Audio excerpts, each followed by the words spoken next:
날것 방송? 네. 안녕하세요. 네. 바로 해도 상관은 없어요. 헤드폰 요거 쓰시면 되고 잠깐 내려놔도 되고요.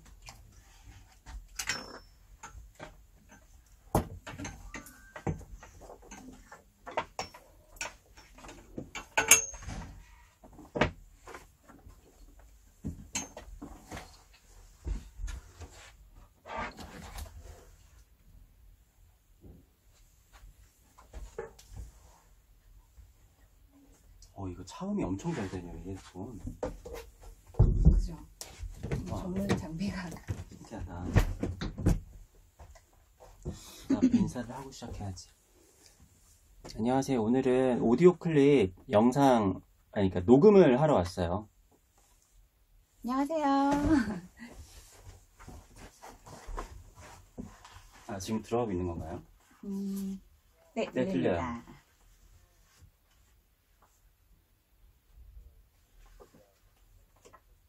네. 먼저 하시겠어요? 네. 안녕하세요. 컬러심리의 재미킴입니다. 네, 안녕하세요. 컬러심리의 최승윤 작가입니다. 저는 괜찮은 것 같아요. 네, 저도 괜찮아요. 네, 바로 들어가도 될 것 같아요. 그리고 제가 편집을 잘 하니까 걱정하지 마시고. 네, 알겠습니다. 네. 네. 들어갈게요. 네. 안녕하세요. 컬러심리의 재미킴입니다. 여러분 한 주간 잘 지내셨죠? 언어보다는 그림을 위한 언어. 오늘 스튜디오에 굉장히 멋진 분이 오셨습니다. 스타일은 마치 증권계의 젊은 큰손 같지만 평면회화의 인생을 내던진 남자. 작가님 언제부터 활동 시작하셨죠? 제가 2011년도에 첫 개인전을 했었고요. 전시를 정확히 몇 번을 했는지까지는 잘 모르겠고, 개인전을 한 25회 정도 한 것 같아요. 네. 그러면 제가 여기 다시 좀 읽을게요. 네. 스타일은 증권계의 젊은 큰손 같지만요. 평면회화의 인생을 내던진 남자. 2011년부터 활동을 시작한 현재까지 총 25회의 개인전을 한 아주 영한, 0에 비해서는 정말 25회의 개인전이라면 끊임없이 작품과 전시를 하신 것 같아요. 1984년생의 미술계 K-팝 스타라고 제가 불러도 될까요? 미남 화가를 만나러 갑니다. 안녕하세요, 작가님. 네, 반갑습니다. 이렇게 소개를 해주시니까 민망하네요. 제가 좀 오버 좀 했어요. 감사합니다. 네. 오늘 작가님이 오셔서 스튜디오에 굉장히 또 활기가 넘치는 것 같아요. 제가 앞에서 좀 소개를 드렸지만 작가님이 좀 간단하게 인사를 부탁드립니다. 네, 저는 소개해 주신 것처럼 추상화를 그리는 최승윤 작가고요. 여기서 지금 다 말씀드릴 수는 없으니까 아마 네이버 검색창에 제 작가 이름을 쓰면은 검색이 되실 거예요. 최승윤. 네네. 네. 최승윤 작가라고 치시면 인물 검색에도 나오고 작가님 여러 가지 홈페이지라던가 유튜브라든가 많은 자료들이 나오더라고요. 네네. 제가 작가님을 이제 초대해서 이 많은 자료들을 찾으면서 작가님의 팬이 돼버렸어요. 감사합니다. 네. 그래요. 오늘 방송의 큰 타이틀이요. 어쩌다 컬러거든요. 네.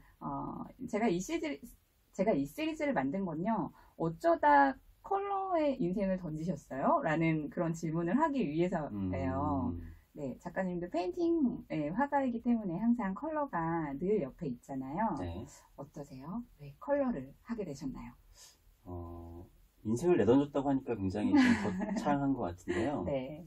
저는 사실은 제가 왜 화가가 됐는지에 대해서 네. 항상 질문을 받을 때마다 명확하게 사실은 답을 하기가 좀 힘들어요.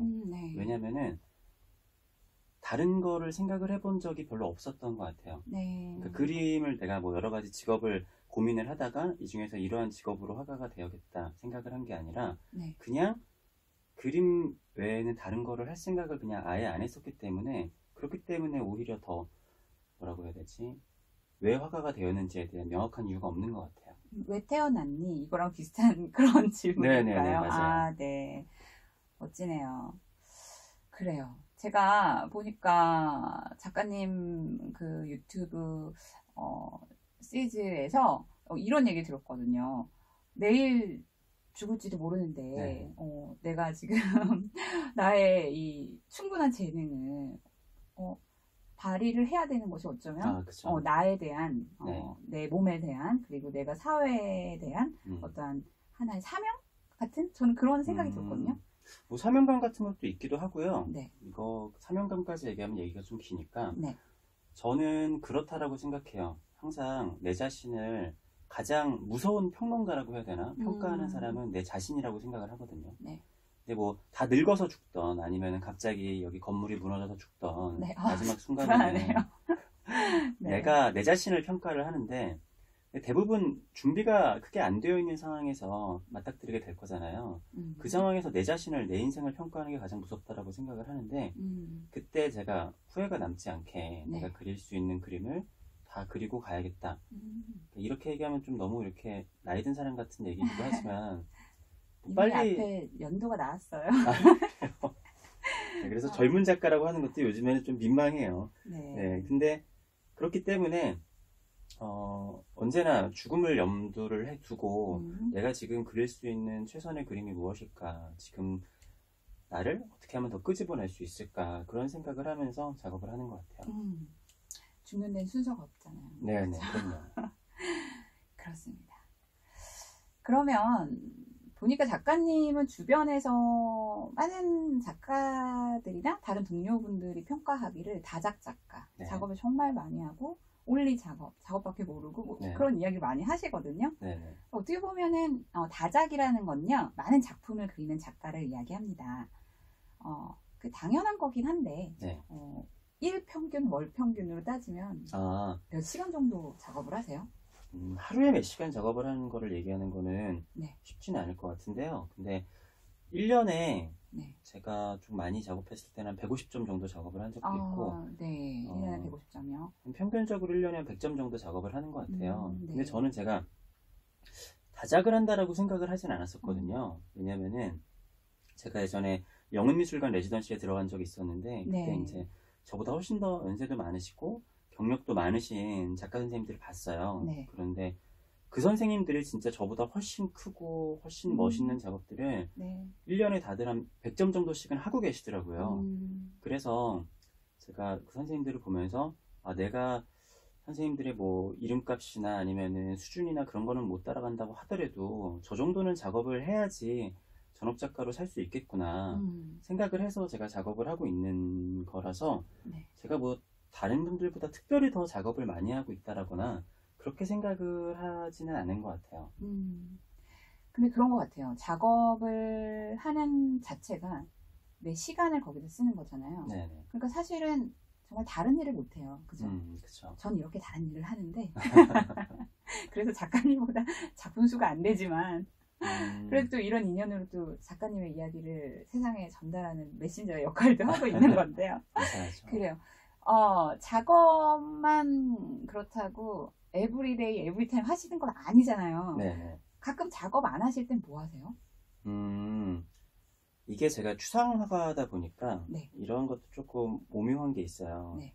사실은 지금 저희가 이런 오디오 클립 방송을 하고 있는 와중에도 어떻게 보면은 작업이랑 연결이 좀 된다라고 생각을 하거든요.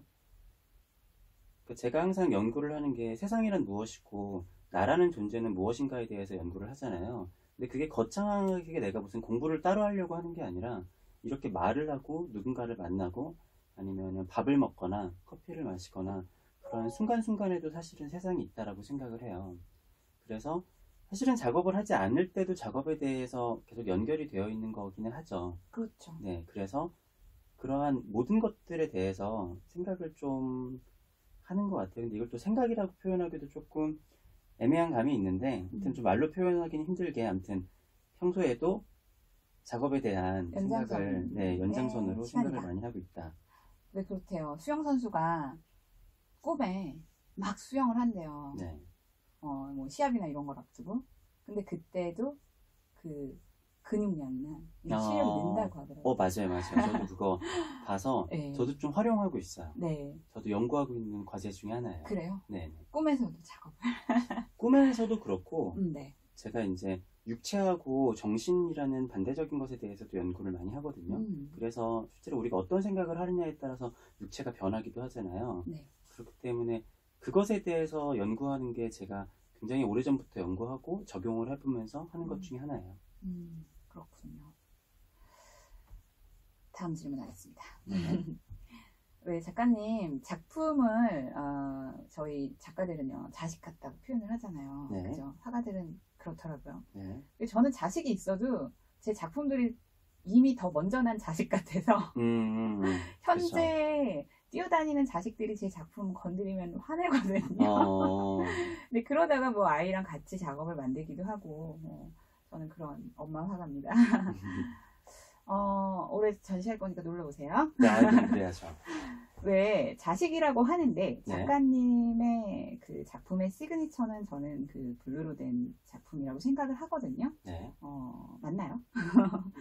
그렇죠. 네. 아무래도 사람들이 제 작업을 봤을 때 네. 블루를 가장 많이 생각하기도 해요. 근데 네. 제가 나는 내 시그니처가 블루다라고 하려고 해서 블루를 썼었던 것도 아니고 네. 그러니까 제 작업이 조금 알려지기 시작한 게 블루니까 사람들이 시작점을 블루로 보지만 사실은 그전 작업들을 보면은 제가 다른 여러 가지 색을 쓰다가 그 중에서 블루가 나타났고 그 다음에 다시 또 거기서 여러 가지 색깔들로 변했거든요. 이게 마치 사람이 호흡을 할 때 들숨과 날숨을 쉬는 것처럼 그런 변화가 자유롭다고 생각을 하는데 근데 그 중에서도 제가 블루를 쓴 이유는 뭐 여러 가지가 있기는 하지만 제가 아까부터 말씀드렸던 제가 몰두하고 있는 그 반대의 법칙에 의해서 블루라는 것은 그런 반대성을 지니고 있고 뭐 아시는 분들은 아시겠지만 제가 자주 얘기하는 것 중에 하나가 이제 블루라는 거는 일반적으로 차가운 색이지만 우리가 뭐 가스불 같은 데를 보시더라도 가장 뜨거운 부분이 블루잖아요. 맞아요. 그래서 블루라는 거는 그런 양면성을 지니고 있음과 동시에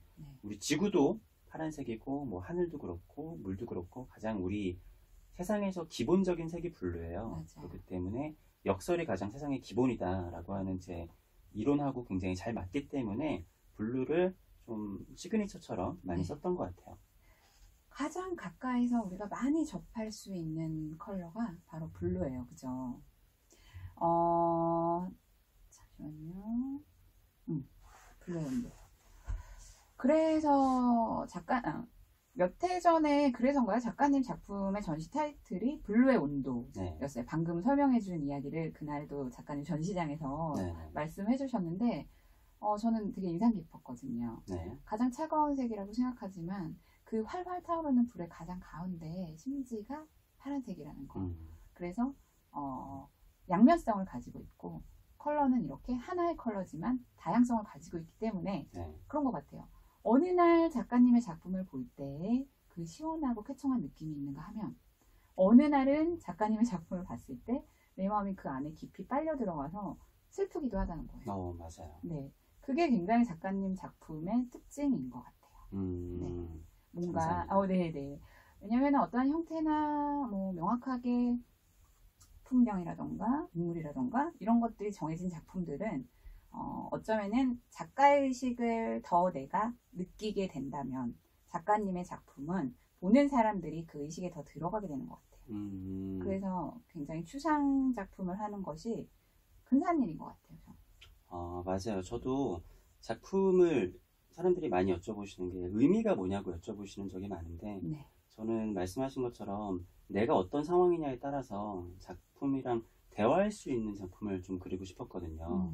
그래서 얘는 그냥 어떤 의미로 존재하는 게 아니라 하나의 생명체이기 때문에 내가 나이가 들어가고 기분이 어떠냐에 따라서 서로 다른 색으로 보일 수도 있고 서로 대화할 수 있는 그런 작품.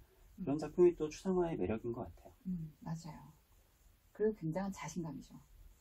그렇죠. 자신감이 좀 있긴 있어야죠. 자신감이 굉장히 대한민국에서 이 자신감으로 따지자면은 1등 화가가 아니실까 그런 생각이 듭니다. 자신감이라고 해야 되나요? 어떻게 보면 좀 자긍심인가요? 자긍심, 되바라졌다라고도 볼 수 있는데 제가 자존심 말씀을 했으니까 좀 생각나는 게 그런 적이 있어요. 제 작품을 이제 따라 그리고 싶거나 아니면은 표절이라고 사람들이 얘기를 하기도 하는데 저는 제 그림을 따라 그리시는 분들이 있으면은 친절히 알려드려요. 이런 식으로 그리고 제가 이런 도구를 썼고 네. 제가 인터넷에도 제가 그림 그리는 거에 대해서 거의 다 오픈을 하잖아요. 네, 맞아요. 그래서 저는 제 그림을 많이들 따라 그렸으면 또 좋을 것 같아요. 네. 저는 재미가 있을 것 같거든요.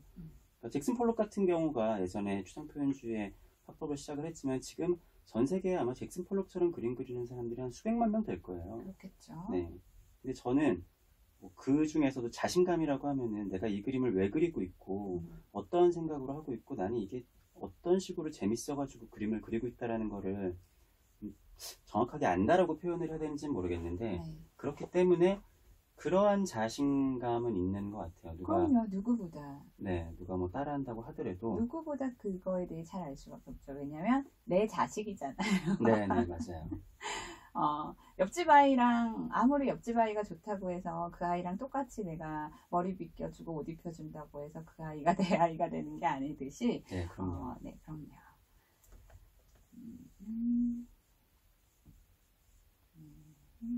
이렇게 해서 편집이 되는군요. 네. 저는 좀 이렇게 머뭇머뭇해요. 룸테이크가 안 되는 그런 사람으로 그 연습해야 될 것 같아요. 작가님 여기 제가 나레이션하고 네네. 요걸 썼잖아요. 네네. 작가님 그 요것만 한번 읽어주시면 안 돼요? 제가 요거를 인트로에 넣든 아우트로에 넣든 하려고 그러거든요. 제가 네, 읽을게요. 네, 작가의 말 중이잖아요. 네. 파랑색은 희망과 우울, 차가움과 뜨거움, 상반되는 개념을 상징한다. 그림을 그리다 보면 세상이 보이고 그 세상을 나만의 방식으로 표현하는 순간이 행복하다. 좋습니다. 요건 제가 음악이랑 넣어서 멋있게 편집해 드릴게요. 네.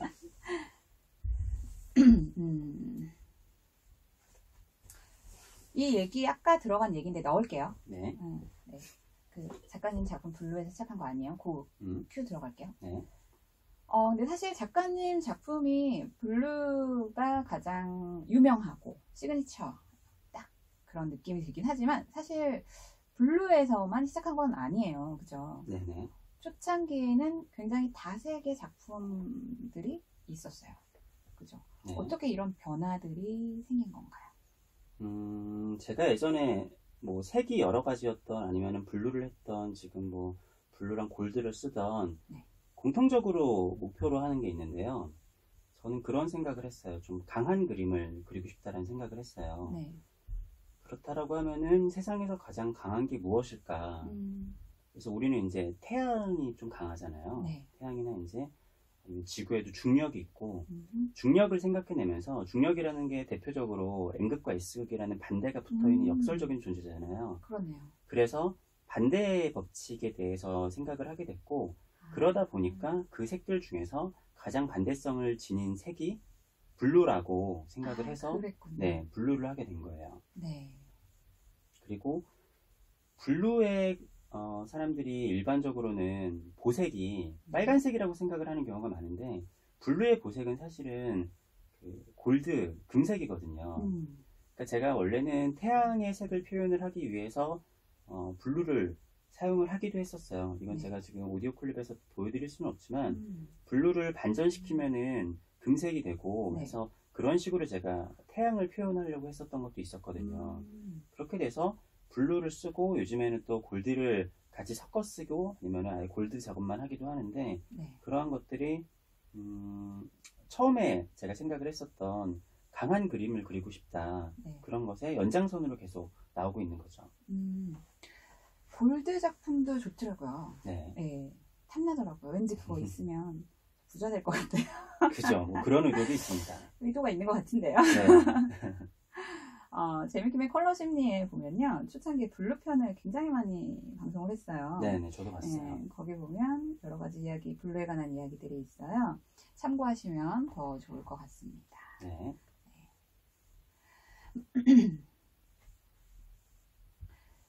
작가님 말씀대로요. 블루와 노란색은 반대색이죠. 네. 노란이 짙어지면은 그것이 골드로 또 표현이 되고요. 색채 테라피에서는요. 노랑이 지식이라면 골드는 지혜다 라는 그런 컬러 메시지가 있어요. 이런 컬러의 말에 대해 어떻게 생각하세요?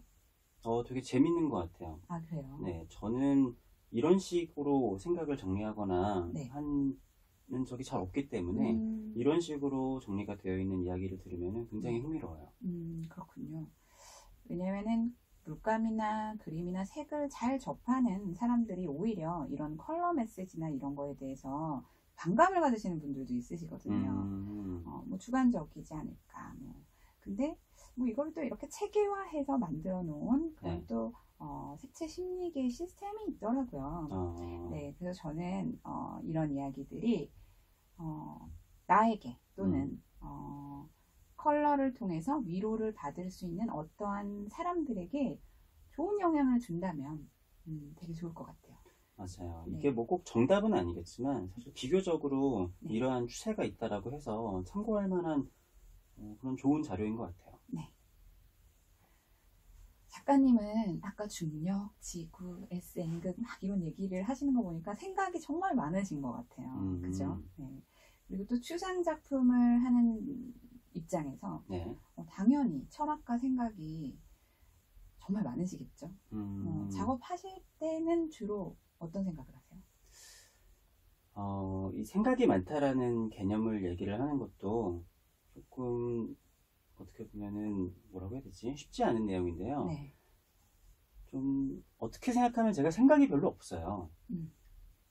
이게 좀 딴 얘기를 해야 될 것 같은데 네. 그러니까 추상이랑 우리가 구상이 있잖아요. 네. 그러면은 사실 추상이랑 구상이랑 반대적인 개념이지만 사실 우리는 추상 속에 살고 있고 저는 구상이 모이면은 추상이 되고 다시 또 추상이 모이면 구상이 된다라고 생각하거든요. 네. 그래서 사실은 생각을 굉장히 많이 하다 보면은 그 생각을 하나하나 생각을 할 수가 없어요. 네. 그래서 저는 이성의 끝은 감성이고 생각의 끝은 본능이라고 생각을 하거든요. 어떻게 생각하면은 제가 지금 말을 하고 있고 아니면 손을 움직이고 있는데 네. 우리 기술이 아무리 발달했지만 이런 말을 하는 로봇이나 손을 저처럼 움직일 수 있는 로봇을 만들어내지 못했잖아요. 그렇죠. 사실 인간이라는 거는 우리가 생각할 수 있는 훨씬 더 복잡한 메커니즘의 하나의 기계라는 말인 거죠. 그렇죠. 그렇기 때문에 제 생각에는 생각을 오히려 똑바로 하려면은 제가 알고 있는 그냥 알량한 생각을 하는 게 아니라 제 몸의 생각들에 제가 좀 의존하는 게 더 오히려 어떻게 보면 더 깊은 생각을 할 수 있다라고 생각을 하거든요. 네. 그래서 제 생각에 빠져들려고 하기보다는 좀 오히려 본능이랑 좀 절충을 한다고 해야 되나? 아니면 감성을 들여다본다라든지 네. 그러한 행위들을 조금 더 많이 하는 것 같아요. 그래서 도움을 받으시는 게 있나요? 음악이라던가 또는 아니면 영화라던가 이런 것들이 있으신가요? 도움은 제가 말씀드렸듯이 네. 지금 이렇게 대화를 하고 있고 녹음을 하고 있는 것도 하나의 도움이고 아니면은 제가 그냥 아침에 일어나서 네. 오늘은 왜 이렇게 일어나기가 힘들까? 오늘은 뭐 왜 이렇게 배가 아플까? 뭐 이러한 것들도 그냥 지나치고 하는 게 아니라 예를 들어서 내가 그냥 배가 아프다고 하더라도 내 몸 안에 세균들이나 아니면은 뭐 여러 가지들이 엄청나게 많은 일들을 하고 있는 거잖아요. 근데 나라는 생각이 하찮은 내가 걔네들을 그냥 배가 아픈가 보다라고 치부해 버리는 게 아니라 이 안에 있는 많이 일어나는 것들을 내가 관찰을 해주고 좀 관심을 가져주고 그러면은 그 안에서 뭔가 또 일어나는 일들이 있다라고 생각을 해요. 그렇군요. 작가님을 가장 부러워하는 사람은 직장인들일 것 같아요. 그럴 수 있죠. 맞아요. 때로는 작품 활동을 하는 작가들이 직장인들을 부러워할 때가 있거든요. 네. 그렇죠. 그런 것도 있어요. 그렇죠. 서로 이해를 잘 맞아요. 못하죠. 맞아요. 그렇지만 오늘의 이야기는 전 정말 직장인들이 굉장히 부러워할 것 같네요. 근데 또 그런 것도 있어요. 아까 제가 다작을 한다고 하셨잖아요. 네. 실제로 작가라고 해서 일반 사람들이 생각하는 것처럼 작업실에서 작업만 하진 않거든요. 그렇죠. 왜냐면 할 일이 굉장히 많기 때문에. 그렇죠. 근데 저는 제가 지금 30대 이제 중반의 사람으로서 네. 직장인들도 사실 제 나이대가 가장 바쁜 때잖아요. 그럼요. 그래서 맨날 야근도 하고 하는데 전 제가 다작을 하는 게 아니라 제 나이대에 살고 있는 사람들만큼은 일을 해야 된다라고 생각을 해요. 그렇기 때문에 매일매일 뭐 휴일도 없이 작업을 하고 매일매일 밤새 작업을 하고 맞아요. 하는 게 제가 다른 작가들보다 특별히 더 작업을 많이 하는 게 아니라 이 나이대에 직업을 가지고 있다라고 하면은 사실 이 정도는 일을 해야 되지 않는가 라는 생각들이 있어요. 맞아요. 그 르네 마그리트라는 화가가 아침에 일어나서 정장을 입고 작업을 하러 작업실로 들어간대요. 직장인처럼. 네, 뭐 비슷한 이야기인 것 같습니다. 그래도 직장인들은 뭐 휴가라도 있죠, 그죠? 작가들은 휴가도 없어요. 휴가가 그렇죠. 있어도 맞아요. 거기서 뭔가 계속 영감을 얻으려고 하는 약간 휴가가 없고 휴가가 없어요. 엄청 불안한데 네, 직장인들도 많이 불안하다고 하더라고요. 맞아요. 죽고 싶지만 떡볶이는 먹고 싶다. 요즘에 아주 핫한 그쵸. 책인데 그래요. 작가님이 인터뷰한 것들 중에 이런 내용을 봤습니다. 제가 조금 읽어드릴게요. 네. 지금의 언어가 표현의 끝이 아닐 거라고 생각해요. 분명히 더 입체적인 의미를 전달할 수 있는 언어가 발전될 것이고 그 전까지 그림이 고차원적인 언어이지 않을까 생각해요. 실제로 그림이나 시같이 은유적인 표현이 많은 것들을 이해하기 위해서 우리는 뇌를 가장 많이 사용한다고 합니다. 왜냐하면 입체적으로 이해해야 하니까요. 전 이 말이 너무 좋았어요. 그런 생각이 들었거든요. 그 생각을 압축해가지고 하나의 시각적인 이미지로 보여주는 것이 정말 많은 에너지를 쓰게 되는 일이거든요. 네. 그렇기 때문에 작품이 비싼 거예요, 여러분. 아니 뭐 나도 그리겠다라고 막 얘기하는 분들, 피카소 작품 보고 그런 얘기하는 분들 많으시잖아요. 못 네. 써요. 그러시면 안 돼요. 배터리도 말이죠. 작게 만드는데 오래 가는 게 되게 중요하대요. 그러니까 이 압축에 대한 이야기를 지금 하는 건데요. 있어요. 네. 그 막장 드라마 얘기는 제가 네. 그런 의미로 했었던 얘기였던 것 같아요. 그러니까 우리 인생이 있잖아요. 네. 인생을 보면은 사실 내 인생은 되게 복잡하잖아요. 복잡하죠. 근데 사람들은 봤을 때는 저 사람은 그냥 생김새를 보고 어떤 사람, 아니면 저 사람은 작가, 아니면은 뭐 방송국 PD, 어떤 회사의 직원 이렇게만 보는데, 스펙이나 자신의 직업이나 이런 걸로 그죠? 그래서 판단을 하죠. 막장 드라마도 제목이랑 대충 보고서 와 그냥 저거 막장이네 막 그러는데 네. 드라마를 보면 빠져든단 말이죠. 그렇죠. 그래서 누군가가 이 드라마가 무슨 내용이야 라고 하기하면은 대충 줄거리만 얘기하면 야 그런 드라마를 왜 보고 앉아있니 이럴 수 있는데 또 막상 보면 재밌다는 얘기죠. 맞아요. 네, 그런 그리고 것처럼 사실 그게 또 현실에 다 존재하는 얘기더라고요. 네, 맞아요. 그래서 그게 아까 제가 말씀을 드렸었던 뭐 작품을 이해하거나 네. 그러한 것들도 좀 그렇다. 그래요. 그래서 한 작가의 작품을 들여다보려면요. 그 작가의 전체적인 그 시간의 흐름에 따른 작업을 한번 보는 것이 정말 중요한 것 같아요. 네, 맞아요. 그래서 작가님의 이제 초기작부터 현재 그리고 작품들을 막 보면서 앞으로는 이 친구는 어떤 또 작품을 할까, 또 어떤 삶이 이 친구의 작업에 영향을 끼칠까, 네. 또 이런 생각이 저는 들었어요. 기대됩니다. 감사합니다. 작가님, 물 많이 드세요. 네. 네. 왜냐면요, 제가 얼마 전에 좀 이렇게 내용을 보다가 그 순천향대 소화기내과 어떤 의사 선생님이 하신 말씀인데요. 이런저런 생각을 하느라 즉 뇌를 사용하면요 열이 발생을 한대요.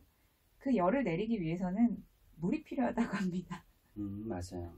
우리 컴퓨터나 쿨러 같은 거 쓰잖아요. 네. 컴퓨터도 막 너무 뜨거워질까봐. 가전기구도 벽에 아주 가까이 붙이지 마세요라고 하잖아요.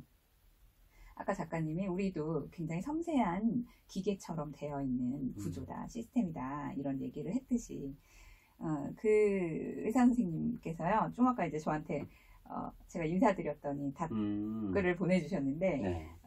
제가 이제 그 밴드 세계명화라는 밴드에 이제 가끔 가서 작품을 막 보거든요. 간딘스키라는 분이 운영을 하시는 네. 밴드인데 재미있는 내용이 굉장히 많더라고요. 그분이 이제 의사가 바라본 명화에 대한 이야기를 막 하시는데요. 이런 얘기 하시더라고요.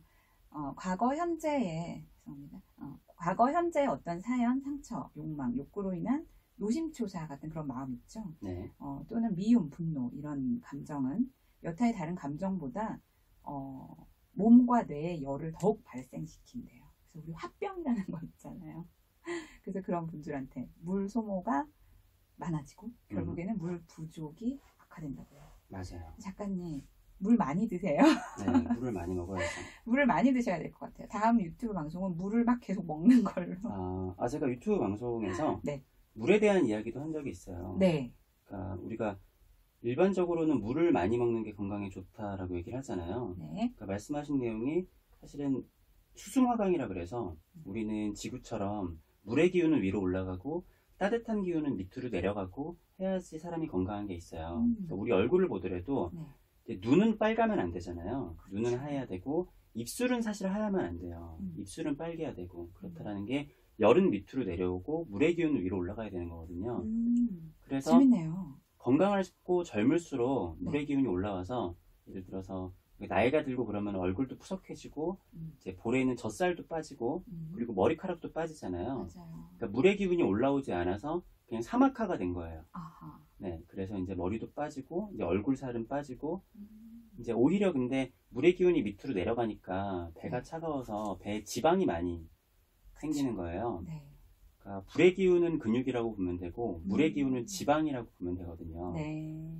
그래서 뭐 그런데 아무튼 근데 물을 근데 무조건 많이 마신다고 꼭 좋은 것인가에 대한 반대적인 이론들도 또 있어요. 네. 어떤 사람들 같은 경우에는 평생 동안 아예 물을 먹지 말아야 된다라고 주장을 하는 사람들도 있고, 네, 물을 어떻게 먹느냐가 중요하다고 하는 사람들도 있고, 물을 그냥 무조건 많이 먹어야지 좋다고 하는 사람들도 있는데, 네. 근데 이게 참 세상이 참 신기한 게 사람의 몸이라는 게 다 다른 거예요. 어떤 사람들은 물을 마시면 마시는 대로 흡수가 되는 사람들이 있고, 네. 어떤 사람들은 물을 마시게 되면은 흡수를 시키지 않고 내보내는 사람들이 있어요. 그리고 네. 우리가 계절에 따라서도 다른데, 예를 들어서 우리가 되게 추운 날에 물을 마시면 우리가 화장실을 자주 가잖아요. 네. 그게 우리의 몸이 음과 양의 기운을 맞추려고 세상이 너무 차가운데 네네. 몸에 음이 많으면은 너무 차가워지니까 안에서 계속 막 이렇게 활동하는 거군요. 네, 그러니까 음양의 기운을 맞추려고 음을 내보내는 거예요. 그러니까 우리 몸은 본능적으로 살아가기 위해서 움직이는 거죠. 그죠? 네, 네. 그래서 내가 음양의 살기 기운을 위해. 음양의 맞추려고 기운. 하는 거죠. 그렇군요. 그러면 이런 사람은 어떤 사람이에요? 나 물만 먹어도 살쪄. 그건 뻥인 거죠. 그냥. 아, 그렇군요. 네. 그래요. 맞아요. 치킨 먹으면 치킨은 살이 찌는 게 아니에요. 살은 치킨 먹은 사람이 찌는 거죠. 그렇죠. 아니 뭐 체질이 있는 것 같긴 해요. 아, 그래요. 네. 그런 쪽에도 되게 관심이 많으신가 봐요. 제가 지금 이거를 되게 간단하게 말씀을 드려서 이런 네. 거고, 이것만 하더라도 사실은 경우의 수나 상황에 따라서 말씀을 드릴 수 있는 게 되게 많죠, 아무래도. 그렇군요. 네. 그럼 다음 방송에서 한번 네네. 그래도 아주 좋을 것 같아요. 컬러와 음양의 기운에 대한 이야기를. 너무 재밌네요. 그래요. 작가님, 이 험난한 세상에서 작가로 살아가기 고단하기도 하지만 정말 누구보다 잘하고 계시고요. 그리고 내가 좋은 것, 내가 행복할 수 있는 것을 아는 것만으로도 우리는 인생을 잘 살아가고 있는 것 같아요. 그리고 물을 많이 먹읍시다. 네, 그래야죠. 작가님은 되게 신비주의가 아니세요. 네네. 굉장히 온라인에서 만나기가 무척 쉬운, 아주 쉬운 남자세요. 그죠? 네. 소개 좀 해주시겠어요? 어디서 최승윤이라는 작가를 만날 수 있는지. 네. 일단 아까 말씀드렸듯이 네. 이제 초록창에서 검색을 하시면은 네. 제 인물 정보가 나오는데, 초록창은 바로 네이버입니다. 네. 여기 네이버죠? 네. 제가 요즘에는 이제 유튜브를 시작을 했고, 네. 인스타랑 페이스북도 하고, 네. 기존에는 이제 페이스북이랑 인스타를 주로 하다가, 유튜브라는 건 이렇게 좀 제 작업에 대한 이야기를 할 수 있고, 최승윤 작가가 어떤 작가인지에 대해서 알아볼 수 있는 좀 좋은 창구인 것 같아요. 네. 저는 아까 맨 처음에 인트로에서 말씀드렸지만, 네. 제가 사실 언제 죽을지 모르잖아요. 그런데 맞아요. 제가 어떤 생각을 하고 이런 작업을 했고, 그리고 그렇게 될지 안 될지 모르겠지만, 제가 나중에 뭐 유명한 작가가 된다라고 하면은 누군가가 최승윤에 대해서 연구를 하고 싶어요. 그러면은 그 연구를 할 수 있는 거리를 조금 많이 남겨두고 싶었던 거죠. 그리고 제 작업이라는 게 한 가지의 키워드나 그냥 저 사람이 어떻게 활동을 하네 그렇게만 알게 되면은 단편적으로 알 수밖에 없으니까 좀 많은 정보들을 좀 남기고 가고 싶은 마음에서 유튜브도 하고 인스타도 하고 페이스북도 하는데 그렇게까지 팔로워가 많지 않아서 쉬운 남자가 되려면 한 10만 구독자 있고 막 그래야 되는데 아직은 소소하게 하고 있습니다. 아, 그렇지 않으시던데요. 그래도 꽤 많으시던데요, 구독자가. 근데 그 정도면 정말 감사하죠. 그렇게 되면은 그 알고리즘에서 팍팍 올려준대요. 네. 근데 이 미술이 사람들이 이렇게 네. 많이 보는 게 아니라서. 네, 그래도 진짜로. 근데 사실은 대중들의 판단과 대중들의 이목을 좀 더 갖는 것도 네. 아니죠. 그것이 더 중요하다고 생각합니다, 저는. 네, 맞아요. 그래도 많은 분들이 그럼요. 봐주시고 계셔서 너무 감사해요. 그리고 정말 더 중요한 거. 이 남자, 최승윤 작가의 작품 어디서 사야 되나요? 일단은 가장 좋은 거는 전시에 와서 작품을 그럼요. 구입을 해주시면 작가도 만나고 그죠. 얼마나 좋아요. 그게 가장 좋죠. 근데 그렇지만 바쁜 또 이 현대인들이 작가님의 작품을 또 구매할 수 있는 루트가 있나요? 이거 어떻게 얘기를 해야 돼요? 그냥 하시면 돼요. 그래요? 네이버에서도 검색을 하면은 네. 작품을 보실 수 있는데 이제 온라인에서는 우리나라에서 오픈 갤러리에서 네. 작품을 구입을 하실 수가 있죠. 그렇군요. 구입하기가 조금 가격대가 어려우면 대여도 가능하잖아요. 대여도 가능하죠. 작가님은 거의 1위 아니에요? 글쎄요, 그렇게까지는 모르겠는데, 네. 근데 이제 뭐 이런 거에 대해서 좀 길게 얘기해도 되나요? 얘기하셔도 돼요. 시간 10분 남았어요. 10분밖에 안 남았구나. 아쉽네요. 그러니까 요즘에 아무래도 세상이 많이 변해가고 있으니까, 네. 저는 예전에 약간 이해가 안 됐었던 게, 네. 막 배달 어플 같은 거 있잖아요. 네. 그런 것들이 망할 줄 알았는데 의외로 되게 잘 되더라고요. 잘 되죠. 그러니까 요즘에는 사람들이 어디 가서 얼굴 보고 모르는 사람하고 얘기하는 것도 싫어하고, 그런데 그림 사는데도 갤러리 가기 좀 부담스럽잖아요. 부담스러울 수 있어요. 네, 그래서 이제 일단은 대여를 통해 가지고 그림을 실물로 집에다 걸어보고, 네, 그런 친해지는 다음에 거죠. 그런 다음에 그림을 사시는 분들이 많더라고요.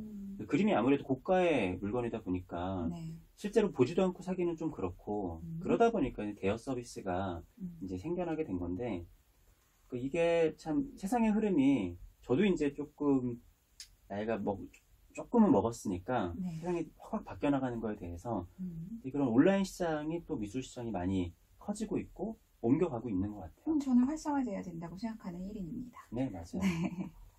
앞으로의 아티스트 최승윤의 계획은 뭘까요?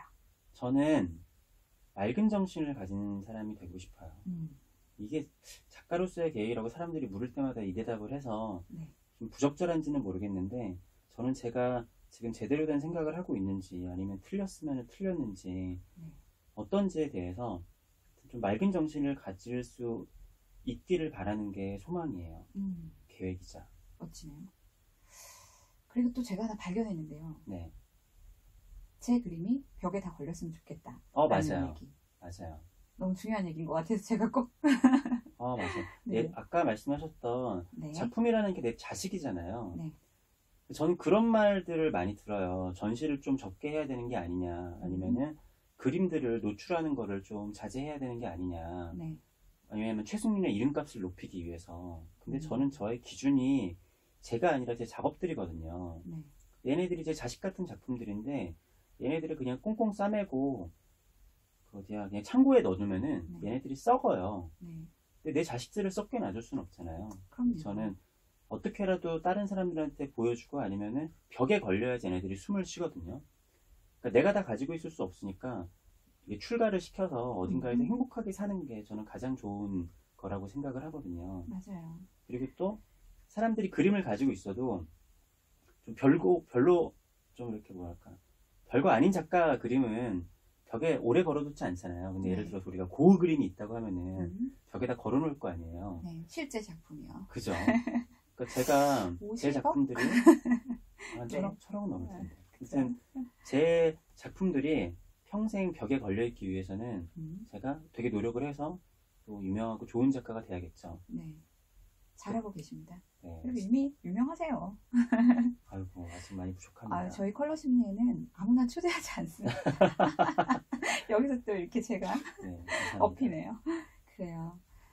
오늘 인터뷰 너무 감사하고요. 네. 끝으로 컬러 심리에 하고 싶은 말 5글자로 부탁드립니다. 네, 이거 준비를 오지 않았었는데요. 네, 날것 방송. 네, 지금 좋습니다. 생각한 대로. 네. 100만 구독자. 와.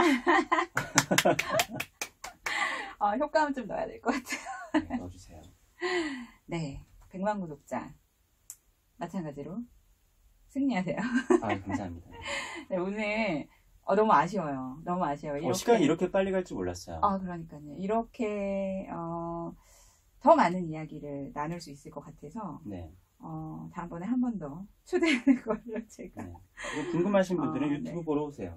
맞아요. 최승희 작가님의 유튜브에 정말 적나라하게, 이분의 작업실, 이분의 작품 활동, 그리고 작업실, 이분의 생각, 많은 것들이 들어있더라고요. 저도 흠뻑 빠졌거든요. 그거 보면서요.